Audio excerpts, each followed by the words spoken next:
Hi, everyone. Welcome to another episode of the Hacking Open Source Business Podcast. I'm your host, Matt Yonkovit, joined with co-host Avi Press once again.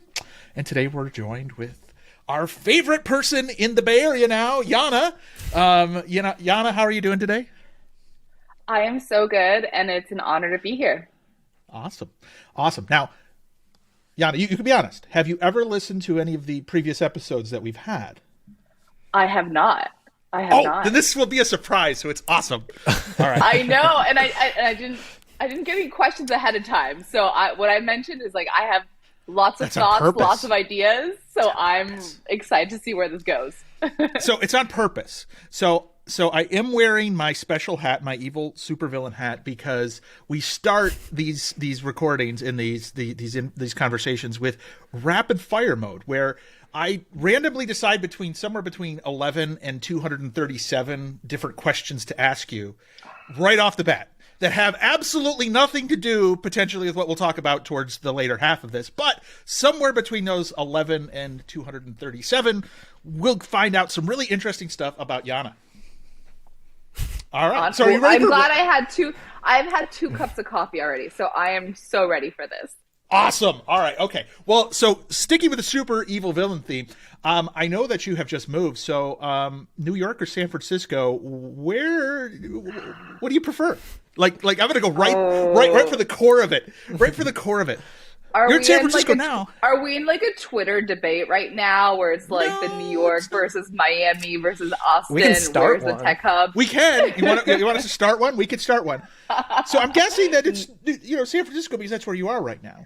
I grew up in Northern California. I started my career in 2008 in San Francisco, and this is just kind of where my heart is. So as much as I loved my time in New York, I was never really connected to the tech scene there because I was always working remotely for Hashi Corp. So when I closed my laptop, I would go to music, art, dinners. And so now as I'm getting more into investing, or actually I'm an investor full time, I just wanted to go back to the Bay Area. Awesome. But you have a unique perspective because being in those two places, which are massively large cities, you probably know what restaurants we should go to. So what's your go-to restaurant in New York and go-to restaurant in San Francisco? Oh my gosh. See, I have is tough. I have a spreadsheet, and someone told me to open source it. You should. A detailed I would star spreadsheet that. with tabs in New York City because I'm an experienced person. So my three favorite restaurants are Minetta Tavern, Raoul's, and Le French Diner in the Lower East Side. And then in San Francisco, there's a taqueria on Valencia and 18th. That's a hole in the wall. That's probably some of the best burritos I've ever had. And then also Heirloom Cafe. I love the hole in the walls. Wait, sorry. What is that? What is the taco place called? I don't know what it's called. All I know is it's on 18th. Okay. It's called Taqueria something. Okay. But it's at 18th and Valencia. It's just on that corner there, and just you go there. But I've lived there for 10 years now again, and I don't know the name. I'm gonna have to try it. I don't think I've been there. Oh, see, we're learning new things. This is what this is all about: is learning new things, right? Okay, so when you're not working, you said you closed your laptop and you did other things. What are we most likely going to find Jana doing when she's not working?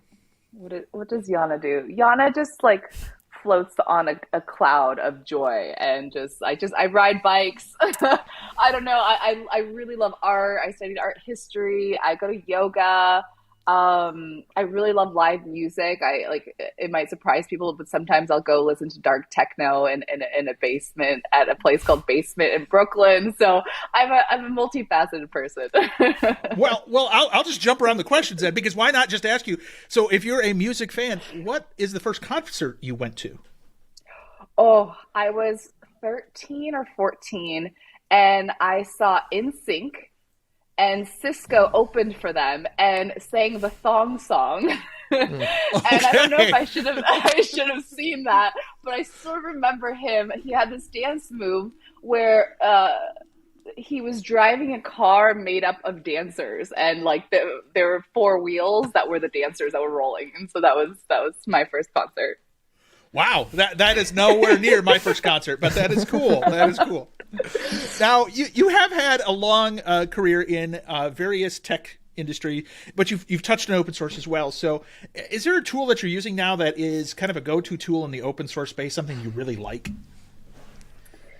Yeah, I mean, I got really lucky. Again, I started my career in 2008 during like the great financial like crisis, recession, and the only industry that was hiring was really tech back then. And so I moved home, right? Like the Bay Area is home for me, and I got my first job, or like the first kind of open source tech company I worked at was a company called Engine Yard. And it's no longer around. It was a competitor to Heroku. It was actually a competitor to Amazon back in the day. We had our own colo. And that's really where I learned about open source. That's like, where I met Mitchell Hashimoto, the founder of Hashi Corp, because we sponsored him one summer to work on Vagrant. It was the height of the Ruby on Rails. And so I got to meet a lot of people in that community. And then I got to like, Engineer did so much for the community. So that's where I learned about like dev marketing, community building. I'm not a developer myself. I've just been able to just like build deep friendships. And I've always been kind of a person that loves people and able to bring people together. So I was able to kind of make a career in tech without being deeply technical myself. So is there one tool though, one open source tool that you're using nowadays, like something interesting to share with us? I mean, no, because Okay, I'm not a developer. Oh, there's a lot of tools I'm evaluating as a potential investments, but not cool. Personally. All right, fair enough. I'm not opening up VS Code and. Well, yeah, it's not just VS Code. That there's so many open source tools that you don't even know. Like, what browser are you using right now? It's probably open source, right? So a lot of different open source software out there. Maybe not. Bobby, what are you talking about? So going into that space, I know that you did a lot of live events. What was your first tech conference then? That I organized? Oh, no, that you went to. Attend to. Like, you went there and you're like, wow, look at all these geeks. What's going on here? I don't know. Like, what was that first experience for you, and was it memorable? Well, probably one of my favorites was in 2012 was UlConf in out of Dublin, Ireland. It was like in a castle organized by Paul Campbell, the founder of Tito. It was that one and a conference called Railsbury in Krakow, Poland. Oh, wow. Okay. Yeah, it was held. Was it held in like a train station? So I don't know. The first conferences I went to were like the more intimate ones at like cool venues, and they were more kind of like unconference style, and like those were always kind of ones I tried to emulate when I did events. Those are always the fun ones, right? Because you just get to know people. It's just really low key. It's not run. So yeah, I like those too. Yeah, but I was really surprised. Like I don't know why after the pandemic people brought back like large conferences. Like I almost thought people would kind of rethink the conference format. And it's like no one wants to go to a 10,000 person conference with an expo hall. What people are really craving is like intimacy and deep connections. And I find those like 200 person events are way more kind of impactful than like you're running around a 10,000 person conference. Oh, well, so speaking of events, okay, I know that you have spoken at multiple events. Let's say you're going to do a keynote and they go, Jana, what walk-up music do you want to play as you walk up to the stage? What's the song? I mean, I'm obsessed with LCD Sound System. Okay. Or Talking Heads.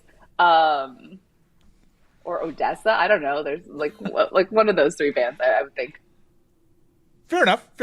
We're going to put together a playlist. We're asking everybody this question. So we've got like 15 different answers, and they are all over the board. So all over the board. Yeah. All over the board. Well, so you have survived rapid fire mode. So it wasn't that bad. It wasn't that bad. Great. I love it. It wasn't that bad. It's such an intimate way to get to know people. Well, yeah. So we want to make the connection early on. We want people to get to know you as they listen, and then we could talk about some of these other interesting things.